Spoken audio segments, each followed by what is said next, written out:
A lot's been said about the anxious generation. I think the same label could apply to their parents. It's my generation that's the first to try to raise kids in the smartphone era. And it's not easy.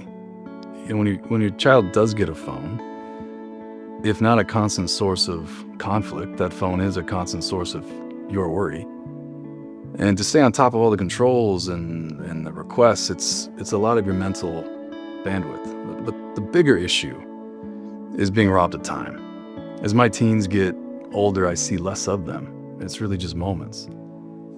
And in those moments, the phone's always competing for my attention, for their attention, and it's pretty much always winning. So I created an analog because I wanted to reestablish a really simple ordering to things and kind of reclaim a rhythm to life, to a home.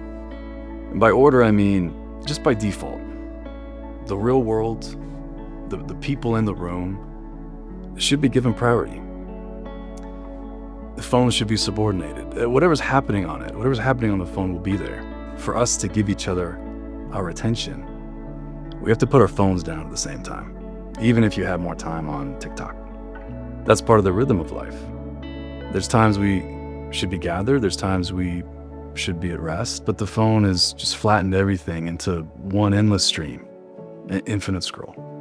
So analog creates a boundary in the world, and a beacon kind of marks a territory and says, in this place, what matters most is given precedence. And that's analog. And look, I like it. It's my product, I'm biased, but it's working for our family. I like that when we are together, I can just push phones to the background with the push of a button. I like that at night we're not fighting about phones. The phones just turn into an alarm clock.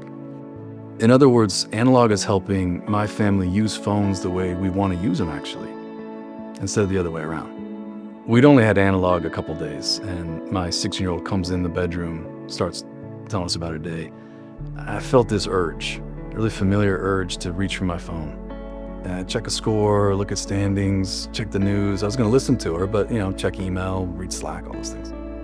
And I remembered, none of that's available. I'm in this self-imposed analog zone. So what could I do but just give my undivided attention to my 16-year-old as she told me about her life? I built analog because I was worried about my kids and their phone habits and their phone addiction. But, after 30, 45 minutes, she left, and I realized maybe I built this for me. Maybe my generation needs this just as much.